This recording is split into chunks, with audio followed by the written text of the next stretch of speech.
We joined by, like I told you, there's a lot of superstars floating around in Dubai. Hulkamania, the problem child himself. It's Jake the Paul. WWE, brother. It's just like a tribute to your brother. Yeah, I got this shirt at the WWE event. I love Hulk Hogan.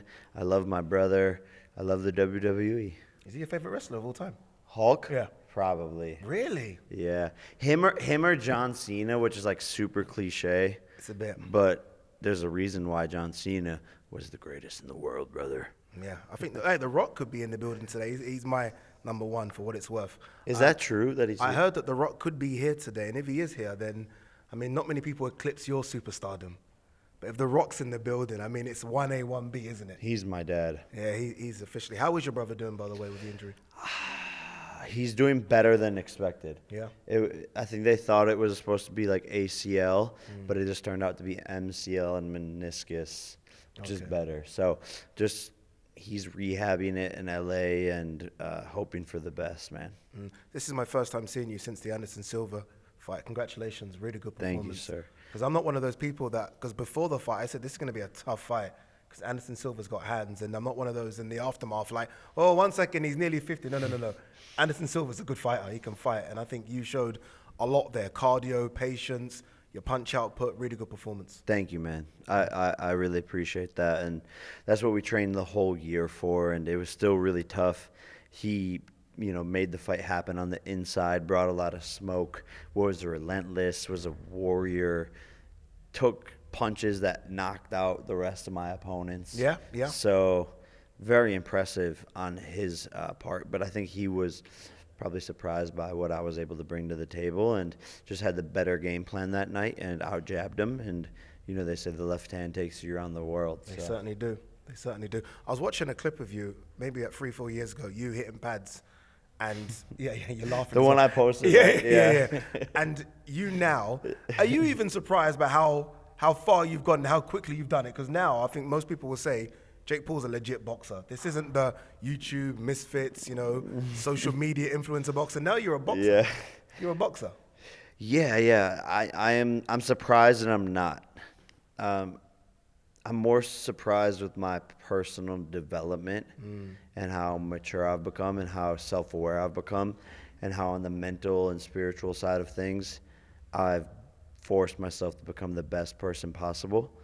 And, due to me becoming obsessed with this sport on a daily basis, it's resulted in what everyone sees. However, you have to have that warrior within you in those dark moments in the ring where it's easy to give up. Yeah. And you have one of the greatest of all times coming at your head. You're buzzed, you can't see shit. And it's like, oh, I could give up right now. But it's having that drive within you and knowing my heart is my best attribute.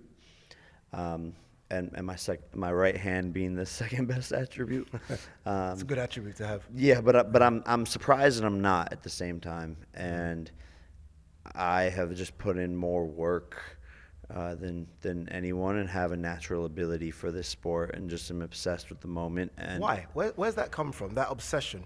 Because again, most people are dipping in and out of it, right? You said, no, I'm going to stay in it. I'm not dipping my toes in it. We're going to stay in it. Your want for fighter pay and, the back and forth of Dana White. Where's all this come from? It comes from so many, areas and things. But I guess like I fell in love with the sport and it saved me. And then it just became like a battle against the critics. And then on top of that, once I realized what I was capable of and how much change was needed in the sport, me being a human being, I realized that what I'm doing is greater than me. Okay. And it has an everlasting impact. And meeting people like Amanda Serrano and helping change her career and seeing her life change overnight by just me being able to help her, I realized this is so much greater than me as a person, and so I can't lose. Yeah. And when you can't lose, that puts a pressure on you, and a great pressure. And I've just committed myself to this more than I think most people do. You're sort of jumping and climbing opponents very, very quickly. Right, you've gone from like former NBA star, former UFC champion, former all-time great UFC champion, What's next on this ascendancy? Like, because that's what it's weird, isn't it? I hate doing that after a fight. Like, what next? Give someone time to relax. But it's been a couple of weeks now. What do you want to do next? Well, yeah, I guess what was next was just traveling the world a little bit and taking a vacation. You should come to Nigeria. Fun. Come to Nigeria. I'll be super down. I'll be super down. I'll arrange it. Come to Nigeria. Yeah, I want to travel the world, and I'm young. But as far as opponents, man, anyone who actually signs the contract, because you see this Tommy bullshit all this week. I don't know. Like, I feel like I'm one of the only ones that actually just gets into the ring, regardless of the opponent, makes weight, acts professional, promotes the goddamn titties off of a fight, and I don't know, whoever gets in the ring. Someone tweeted out, I don't know if you know, there's a young YouTuber called Fred who is obsessed with you. I have to shout him out. And he tweeted and he said, Jake Paul versus KSI is bigger than Conor McGregor versus Floyd or Floyd versus Man. I was like, whoa, steady. I said that and everyone then shut me down. It's like, eventually, this could be bigger than anything. If it gets there, if KSI has a couple more big wins and he kind of grows up very quickly in terms of his boxing ability, could that be, do you think, sort of financially, the biggest fight we've ever seen? No. No? I like that honesty. Unfortunately. We live in a different time. It's harder to impress people. People just go on TikTok and pirate the streams. We just live in a different fight time. Annoying. Yeah. It's unfortunate, man. And things mean less. Our attention spans have gone down. TikTok has infiltrated the minds. There's so many dopamine products at your disposal on a daily basis. So it won't ever be bigger than that. Is that the biggest fight for you, though? I know I saw the little face-to-face of Andrew. I think me versus McGregor is probably the biggest. That's the one, yeah. That's the one you want? Yeah, because he's still active, still young. The press conferences would be absurd. And by the way, like KSI's... You could do pay-per-view for the press conference, you know? Yeah, someone told me that. You could do for that one. Someone told me that. Don't do that, by the way. I'm joking, it defeats the purpose, but I've thought of that. But KSI doesn't really actually sell pay-per-views on his own. He needs a Logan Paul or Jake Paul to sell. Like he sells a lot of merch with Sidemen shit or whatever, but pay-per-view is different when someone's forking out $60. But yeah, it's a lot harder. It's a lot harder. It's okay. You enjoying yourself in Dubai? Too much. That's why I'm tired. That's why you're tired? Yeah, it's just been endless fun, activities every day, seeing just nonstop, back to back to back to back. A couple of final points. Obviously, the main man, Floyd Mayweather, walks out in about, 2 hours, an hour or so. What do you make of Floyd? 45, still fighting. Looked good at the weigh-ins. I mean, he keeps in shape. Yeah, look, I mean, I have respect for the guy, and he's one of the greatest of all time.